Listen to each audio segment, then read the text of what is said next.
ওই বিদেশ থেকে এখন যে সিঙ্গাপুর মালয়েশিয়ায় যে বসে থাকা লাগবে না, ওখান থেকে অসুস্থ হলে আমার দেশের নাগরিক আমার দেশে এসে ফ্রি চিকিৎসা নেবে, আমি সেই ব্যবস্থা করব। এই সরকার এত বড় সফলতার পরও তারা যেমন আমার ডিগ্রি নিয়ে টানাটানি করলো, আবার হাসপাতালের যে সার্টিফিকেটটা রেজিস্ট্রেশনটা জুলাই মাসে অ্যাপ্লিকেশন করা স্টিল তারা এখনও আটকিয়ে রাখা, এটা তাদের রাজনৈতিক দেউলিয়াত্ব।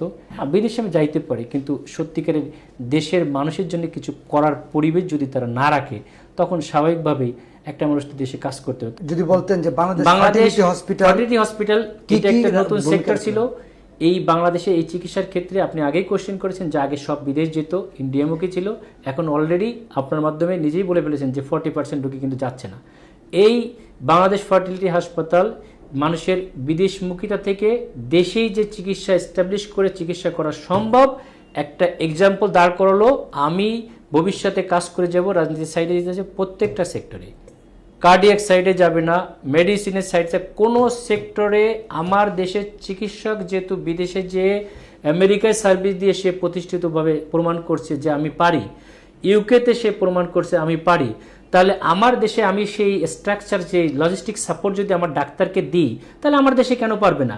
ওই বিদেশ থেকে এখন যে সিঙ্গাপুর মালয়েশিয়ায় যে বসে থাকা লাগবে না, ওখান থেকে অসুস্থ হলে আমার দেশের নাগরিক আমার দেশে এসে ফ্রি চিকিৎসা নেবে, আমি সেই ব্যবস্থা করব। এটাই আমার প্রতিজ্ঞা। এবং বাংলাদেশ ফার্টিলিটি হাসপাতাল সেটার একটা ছোট এক্সাম্পল যে বাংলাদেশ ফার্টিলিটি হাসপাতাল কিছু পারে বা চিকিৎসা ক্ষেত্রে বাংলাদেশের ছেলেরা যে পরিবর্তন করতে পারে, আমি সেটা অলরেডি করে দেখিয়েছি।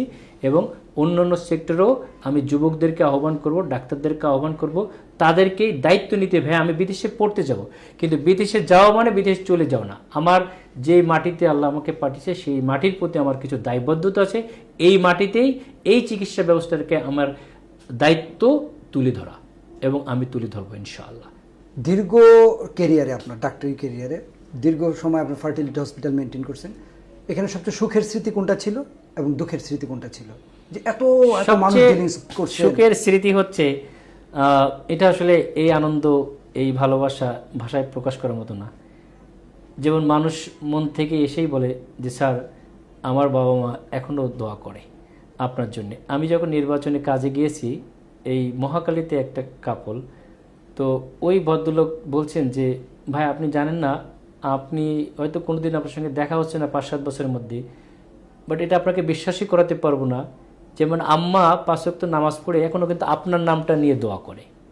আজকেও যেমন এক সকালে একজন রোগী আসলো, তার প্রেগনেন্সি আসছে দীর্ঘদিন 10-15 বছর পরে, উনি বলছেন যে ওনার আব্বা হজে গেছে, স্যার আপনার জন্য আমার আব্বা কিন্তু দোয়া করতেছে ওখানে। এই যে মানুষের দোয়া, এটাই আমার সবচেয়ে ভালো লাগা এবং এটাই আমাদের সম্পদ, এটাই আল্লাহ